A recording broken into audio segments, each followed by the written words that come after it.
రాజమండ్రిలోని Shri Chaitanya college హాస్టల్లో దారుణ సంఘటన వెలుగులోకి వచ్చింది.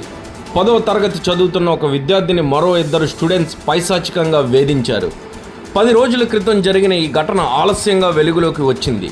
హాస్టల్లో ఉన్న సీసీ కెమెరాను ఇద్దరు విద్యార్థులు తీసేయడంతో ఆ విషయాన్ని ప్రిన్సిపాల్కు చెప్పిన అంబేద్కర్ కోనసీమ జిల్లా మల్కీపురం మండలం శంకరగుప్తం గ్రామానికి చెందిన గుర్రం విన్సెంట్ ప్రసాద్ను దారుణంగా హింసించారు. అయితే సీసీ కెమెరా విషయం చెప్పినందుకు ప్రతీకారంగా ఆ ఇద్దరు విద్యార్థులు ఐరన్ బాక్స్తో విన్సెంట్ ప్రసాద్ పొట్ట భాగం చేతులపై విచక్షణ రహితంగా వాతలు పెట్టి అతన్ని తీవ్రంగా గాయపరచడంతో ప్రస్తుతం రాజోలు ఆసుపత్రిలో చికిత్స పొందుతున్నాడు. అయితే భయంతో తనకు జరిగిన దారుణాన్ని ఎవరికీ చెప్పకుండా బాధిత విద్యార్థి గుర్రం విన్సెంట్ ప్రసాద్ ఉండిపోయాడు. ఇక తల్లిదండ్రులు కార్పొరేట్ హాస్టల్లో ₹1,00,000 ఖర్చు పెట్టి చదివిస్తుంటే తమ కుమారుడికి ఇలాంటి పరిస్థితి రావడం దారుణం అని పేర్కొన్నారు.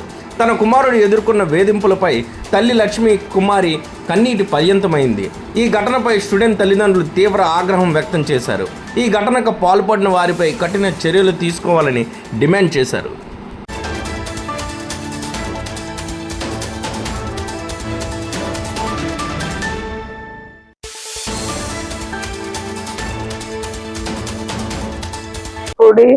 శ్రీ చైతన్య స్కూల్లో చదువుతున్నాను.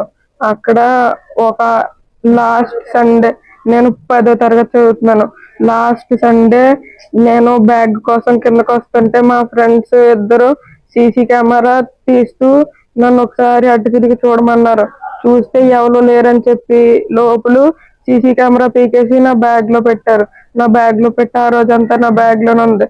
నెక్స్ట్ రోజు మా ఫ్రెండ్ బ్యాగ్ లో పెట్టేమన్నాడు, పెట్టేశాను. ఆ రోజే హాస్టల్ ప్రిన్సిపల్ సార్ వాళ్ళిద్దరిని పిలిచారు.